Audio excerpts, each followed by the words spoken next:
morning, good evening, good afternoon. Today we're going to cover EIGRP Classic Mode. EIGRP is an advanced distant vector routing protocol and uses IP protocol 88 and has a multicast IP address of 224.0.0.10. On the topology today we have 192.168.RR. R is the first router, which is the lowest, and the second R is the higher router, and then .R is the interface of that router. For example, 192.168, between R5 and R7, it would be 57.5 on R5 and .7 on R7. So what I'll do is set up EIGRP between R5 and R4. We'll do a wire capture of that, set up EIGRP for the rest of the topology.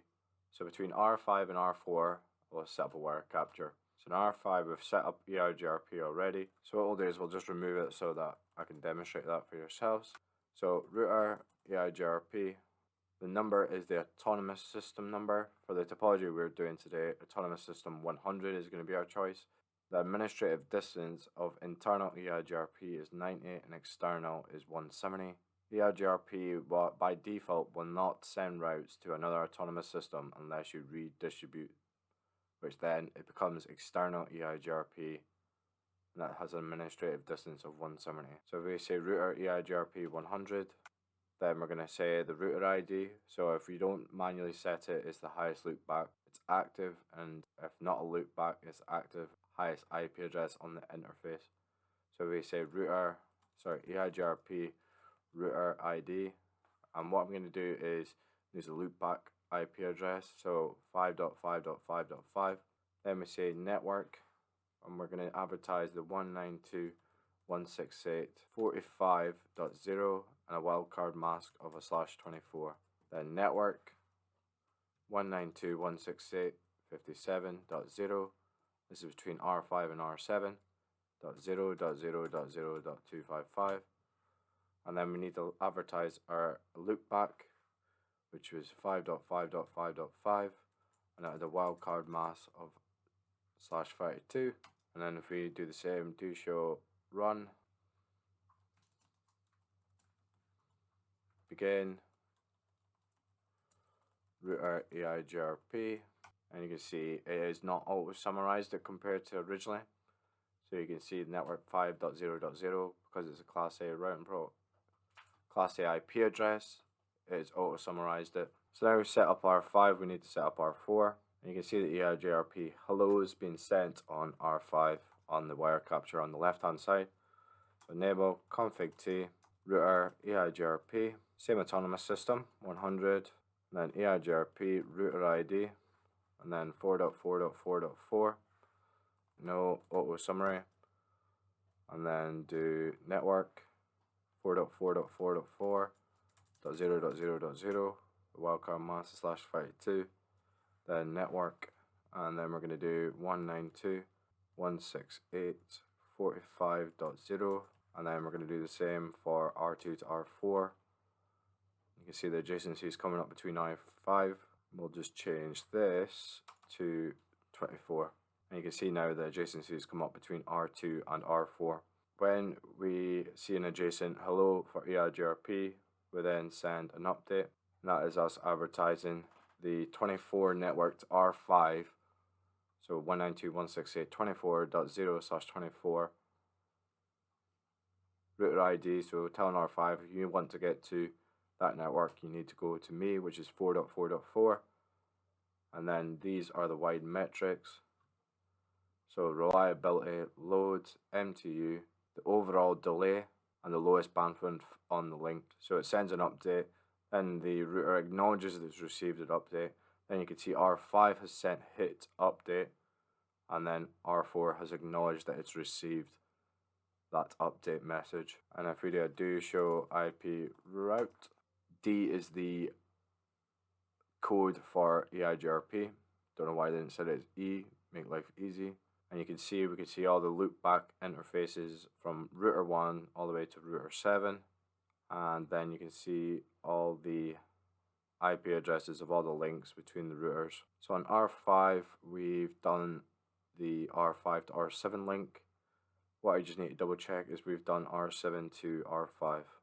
So by default, the timers for EIGRP is 5 seconds hello time, or hello interval is the technical term, and the default hold time is 15 seconds. We can change this by going on the interfaces individually. Between routers, the timers do not have to match to establish an adjacency like OSPF does. EIGRP, the timers can be different than the neighbors and they will still form.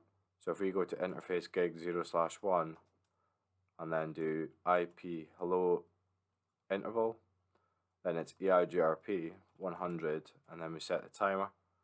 So if we do, obviously by default it's 5, let's do 2, then IP hold timer EIGRP 100, and then let's go times 3 of the hello interval, which is 6. And then if we do a do show IP EIGRP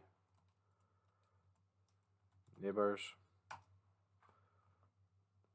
you can see that the uptime is still above 4 minutes, so that confirms that we still have adjacency to R4 from R5, even though we have changed the timers.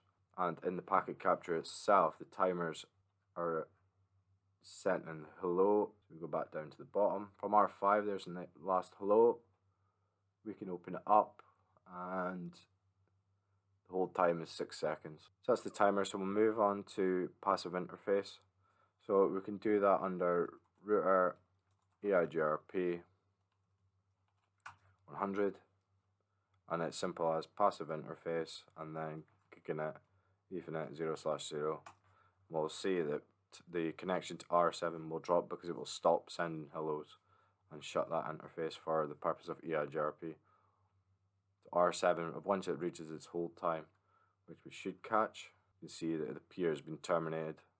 But if we just remove that, so obviously have the full connection of the topology, that's how simple it is to put a passive interface. So another useful command is show IP EIGRP topology. So when the router table has been populated, it's populated from the EIGRP topology, which is all the routers advertising the EIGRP information.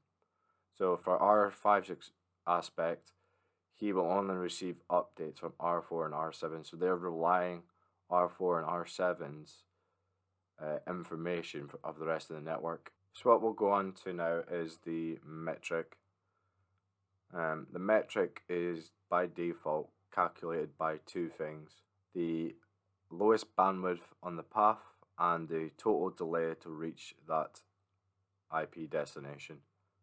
For example, R7 loopback, from R2's perspective, the lowest bandwidth on the link to go from R2 to R4 to R5 to R7.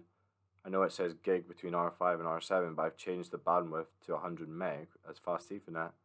R2 to R7's perspective, 100 meg would be the lowest link, but between R2 to R7, gig is the lowest link, and then there would be a total bandwidth delay, time delay between R2 to R7 and R2 to R7 from the right side. So these are the default, but these can be changed.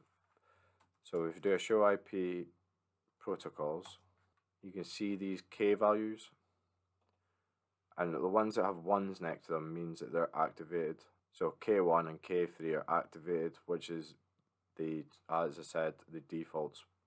K2, K4 and K5 means that you can add into the metric the MTU, the load and the reliability of the link, which you can get from show interface giga. For R5 we'll do 0/0, so it'll get its MTU size, reliability score, and then the load on the link. So you can use them to be, I would say, a more accurate metric, but by default it's just the bandwidth, lowest bandwidth on the link, and then the total time delay, which is in picoseconds and kilobytes. To change these defaults, you go into config T, router EIGRP, autonomous system 100, and then it is metric weight, and the type is the type of service marking you want to give it, so the quality of service marking we'll just give it 0. K1 value we'll say is 1. K2 value 1, 3, 1, K4 1, K5 1. Before we hit enter, just want to demonstrate between, this is the metric, so the feasible distance, we'll move on to that in a second, but this is the metric to get to loopback 7.7.7.7. So we just got to copy that. Obviously you need to have this throughout the whole topology, so obviously it's already complaining about K values mismatching. So we need to go to router EIGRP 100, hit enter, see R5's come back online, back to R5, and then if we do show EIGRP topology, see that the metric's a lot lower now, the feasible distance is only 601. And then if we do show IP protocol, you see that the K values are all set as 1 now. So that means we're calculating the metric on all of the delay, bandwidth, reliability, MTU, and load. So we'll just remove that so that it's just the same throughout the whole topology.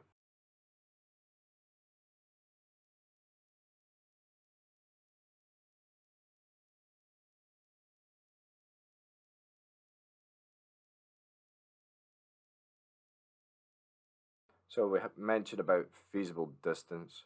From R5's perspective, we pull up the show IP EIGRP topology.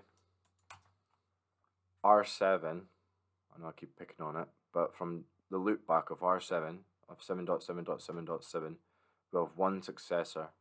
So our successor is your main route to get to that destination. Feasible distance is the metric to get to that destination. And we're going via 192.168.57.7, which is to R7, to this link here. So you can see that the feasible distance is in the brackets. What is past the forward slash is called the reported distance. From R7's perspective, the reported distance is 128,256. So what a feasible successor is means that you have a alternative route if the successor route drops. So for example, if on R2's perspective, we can see if they have show IP EIGRP topology. So for R2's perspective, he has no feasible successor to get to any of its routes. So to become a feasible successor, for R2's perspective, we'll pick on the loop back to R7 again. The reported distance, so it's going to 24.4. So R2 to get to R7 is going to R4. Feasible distance of 131328. To get a feasible successor, we need R1 to advertise a reported distance to R2, which is lower than the feasible distance. So this is to prevent a loop within the network. So we'll do a show IP EIGRP topology, and we have one. You can see we've got here two successors. This is equal cost load balancing because the metric is the exact same. So you can use equal cost multipath for up to 4 different paths by default. To change that is config t router EIGRP autonomous system and its maximum paths. You can change that there. So between R7, I'm going to put that back into 100 meg. So interface gig 0/1, bandwidth 100, 1, 2, 3, 4, 5, 6. Because it's obviously in kilobytes. R5, we'll put that back on. Then we'll move back to R2. We'll do a show IP EIGRP topology. So R2 prefers to go to R1. That's a metric of 131,584. So what I'll do is go into R4 and we'll see what the reported distance is to R2. So show IP EIGRP topology. R4's perspective, he prefers to go to R2 as well. Do show IP EIGRP topology. Let's try to find one within the topology that I can use without having to change something, but we found one. So from R5's perspective, to get to, again, loop back 7, it has a feasible distance of 132,096. You can see we have one successor, but you can see that we have one going to R4, so 5 to 4, but we also have one going to 57.7, which is R7. What that additional route is there is the feasible successor. To be a feasible successor, you have to meet the conditions that your reported distance is lower than the feasible distance of the successor. So you can see 128,256 is less than the feasible distance of 132,096. This route to R4 was to drop. This route would straight away drop into the routing table and take over. Same for R6. Same for R3. So what we can do is do an unequal load balancing. So on R5 again, we can make R5 to unequally load balance share between the two routes. R5's perspective, if we do router EIGRP 100 and its variance.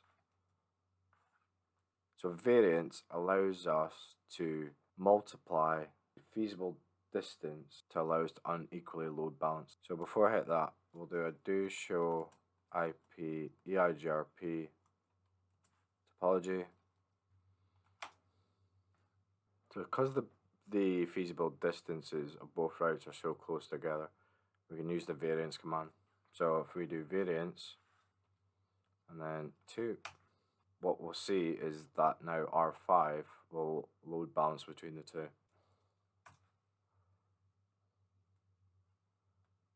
You can see now we have two successors. So now that we've done the variance command, successor routes for feasible distance is multiplied by the variance command, and anything with a feasible distance that's within that range has now become unequal load balancing. So the way we can show that on the router is do show IP route .7.7.7, and you can see a ratio of traffic share count is 103 and the traffic share count is 120. To find out the variance value that you have set is do show IP protocols there. Maximum metric variance. So by default is 1. So that's equal load balancing and unequal load balancing. What we'll do next is authentication. So authentication we do on the interface itself. So interface gig 0/0. So we'll set it up between R5 and R7. So IP authentication keychain EIGRP autonomous system 100. The name of the keychain, so we'll call it EIGRP. So what we need to do is create a keychain. So keychain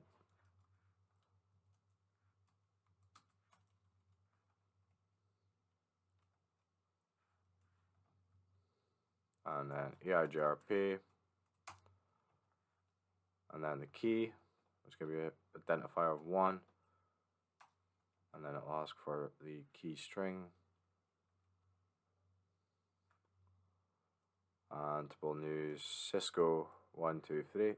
So that's just on R5. We'll just do the exact same on R7. What I'll do is I'll quickly set up a capture between R5 and R7 to get this. Interface gig 0/1 IP EIGRP, IP authentication mode, and it's EIGRP autonomous system 100 MD5. So we need to put that on R5. And then it's keychain, EIGRP, autonomous system 100, EIGRP, exit. What I'll do is I'll quickly just copy that, put it onto R5, interface gig 0/0, and then R7, and then we need to create the keychain. So key space chain, the name of it, EIGRP, key 1, key string, Cisco 1, 2, 3. That's us. The accept lifetime and all that allows you to set multiple passwords and then change the lifetime start and lifetime end of each password, so you can rotate between passwords once a week, once a day. But that's what keychain allows you to have that capability of. You can see now it uses MD5 authentication, so it's taking a digest key. As you can see, the digest keys itself match, because obviously it uses the key phrase, creates a hash, and then compares the two. So that's us done EIGRP. I hope you've enjoyed. Leave a like and subscribe. We'll be uploading another video next week. Thank you.